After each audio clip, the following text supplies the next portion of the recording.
Tenho 82 anos. Não planejei dizer isso em voz alta, mas chega um momento em que guardar tudo dentro de si começa a pesar mais do que dizer a verdade. A maioria dos dias agora é silenciosa. Não tranquila, apenas silenciosa. Daquele tipo em que se ouve o zumbido da geladeira e a própria respiração, e se percebe quanto espaço existe ao redor. Espaço demais. É aí que os pensamentos voltam. Aqueles que evitei durante quase toda a minha vida. Não estou contando isso para buscar compaixão. Não preciso de perdão. Estou contando porque o tempo é curto e fingir deixa de fazer sentido quando o fim está perto o suficiente para ser visto. Passei a maior parte da minha vida ignorando a mim mesmo. Não de forma dramática, sem colapsos, sem um único momento em que tudo desmoronou.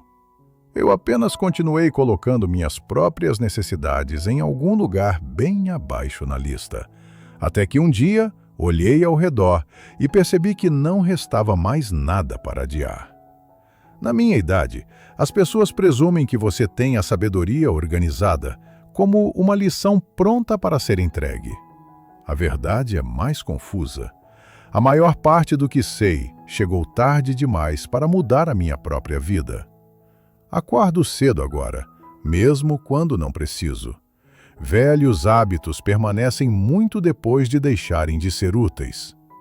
Sento-me à mesa da cozinha com uma xícara de café que acabo esquecendo de terminar. Às vezes olho para minhas mãos. Elas estão mais finas do que antes. A pele solta. Essas mãos trabalharam muito. Só não fizeram muito por mim. Quando eu era mais jovem, achava isso nobre. Achava que era assim que os adultos deveriam viver. Cresci aprendendo que é preciso seguir em frente. Não reclamar. Não pedir demais. Fazer o que é esperado e ser grato pela oportunidade de fazê-lo. Essa ideia se instalou cedo em mim e nunca cheguei realmente a questioná-la. Na casa dos 20 anos, consegui um emprego que pagava o suficiente e vinha acompanhado de um senso de responsabilidade. Eu não era apaixonado por ele, mas também não o odiava. Isso parecia suficiente. Paixão parecia um luxo reservado a outras pessoas. Eu dizia a mim mesmo que estabilidade era mais importante. Trabalhei duro. Chegava cedo, ficava até tarde sem que me pedissem. As pessoas percebiam. Isso me fazia sentir bem. Ser necessário tem uma forma de substituir ser conhecido, e eu não percebi a diferença na época. Casei jovem. Nós dois éramos pessoas práticas. Falávamos mais de planos do que de sentimentos. Presumíamos que o amor cuidaria de si mesmo se cuidássemos de todo o resto. Por um tempo, isso pareceu verdade. Construímos uma vida que parecia sólida por fora. Uma casa, filhos, rotinas. Horários presos na porta da geladeira. Sempre havia algo a fazer, algum lugar para estar. Eu dizia a mim mesmo que haveria tempo depois para desacelerar, para conversar de verdade, para entender o que eu queria. Depois, sempre parecia próximo. Só não hoje. Quando me sentia cansado, eu ignorava. Quando me sentia inquieto, trabalhava mais. Quando algo dentro de mim parecia fora do lugar, eu dizia a mim mesmo que era assim que a vida adulta funcionava. Todo mundo se sentia assim. Era nisso que eu acreditava. Não me lembro de ter decidido colocar a mim mesmo em último lugar. Acho isso importante. Não foi uma escolha única, foi um padrão, um hábito, um acordo silencioso que fiz comigo mesmo repetidas vezes. Houve pequenos momentos, convites que recusei porque estava ocupado, conversas que encurtei porque estava distraído, interesses que abandonei porque não pareciam produtivos o bastante.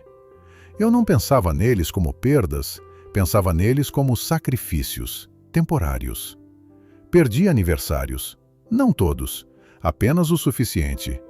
Perdi apresentações na escola porque o trabalho se estendia. Perdi jantares porque estava cansado e queria silêncio. Cada vez eu dizia a mim mesmo que compensaria depois. Meus filhos aprenderam a não esperar por mim. Eu não percebi isso acontecendo. Acontece silenciosamente, quando você presume que as pessoas sempre vão entender. Minha esposa costumava me perguntar como eu estava me sentindo. Não com frequência, apenas às vezes. Eu geralmente respondia com algo prático: cansado, ocupado, bem. Depois de um tempo, ela parou de perguntar. Eu não pensei muito nisso na época. Nós não éramos infelizes. Essa é a parte estranha. Funcionávamos bem, pagávamos as contas, criávamos os filhos, resolvíamos problemas. Mas havia uma distância que crescia tão devagar que eu não a sentia até que já fosse normal.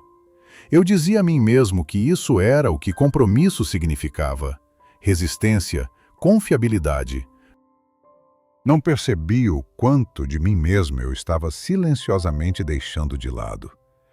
Na casa dos 40, houve momentos em que algo dentro de mim se agitava. Uma sensação de que o tempo estava passando mais rápido do que eu esperava. Eu sentia isso tarde da noite, sentado sozinho depois que todos dormiam. Um pensamento surgia, sem ser convidado. É só isso? Eu não seguia esse pensamento. Eu o afastava. Dizia a mim mesmo que era egoísmo. Eu tinha responsabilidades. Pessoas dependiam de mim. Querer mais parecia uma traição a isso. Então, eu continuava. Os anos se acumulavam. Promoções, mais responsabilidade, menos espaço. Tornei-me muito bom em fazer o que precisava ser feito. Tornei-me menos capaz de saber o que sentia. Quando as pessoas perguntavam o que eu queria, eu sinceramente não sabia responder. Eu não praticava querer algo para mim mesmo havia muito tempo. Então, minha esposa adoeceu. Não de repente, devagar. Outra coisa silenciosa. Consultas médicas, medicamentos, ajustes. Tornei-me um cuidador sem pensar nisso dessa forma. Fiz o que era necessário. Fui competente, calmo, confiável. Mas havia tanta coisa que nunca conversamos. Tanta coisa que eu presumia que teríamos tempo para falar depois que as coisas se acalmassem. Depois que ela melhorasse. Depois que as preocupações imediatas passassem. Elas não passaram. Ela morreu numa tarde, enquanto eu estava sentado numa cadeira ao lado da cama dela, lendo algo de que não me lembro agora. O quarto estava quieto. Quando percebi que ela tinha partido, não houve um momento dramático. Apenas uma compreensão profunda e vazia de que algo tinha acabado para sempre.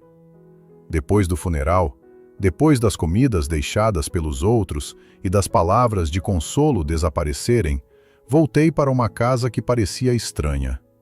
Não porque ela não estava mais lá, mas porque eu não sabia como estar ali sem um papel a cumprir. Pela primeira vez, não havia nada urgente exigindo minha atenção. E sem isso, eu me senti exposto, vazio. Percebi o quanto da minha identidade tinha sido construída em torno de ser útil aos outros, e o quão pouco restava quando essa utilidade já não era necessária.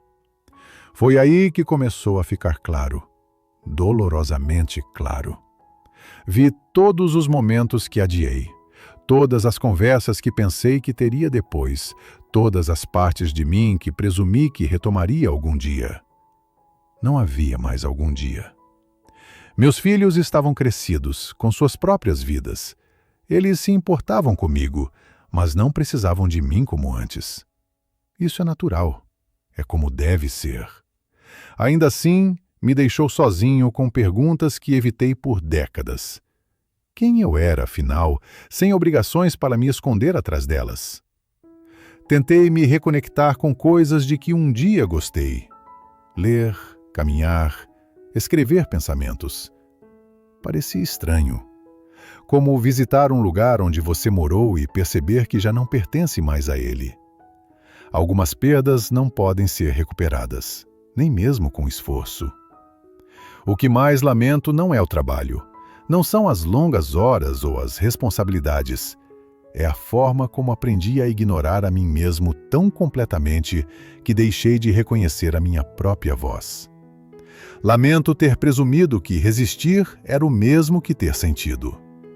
Lamento ter acreditado que, se eu simplesmente continuasse, a realização acabaria me alcançando.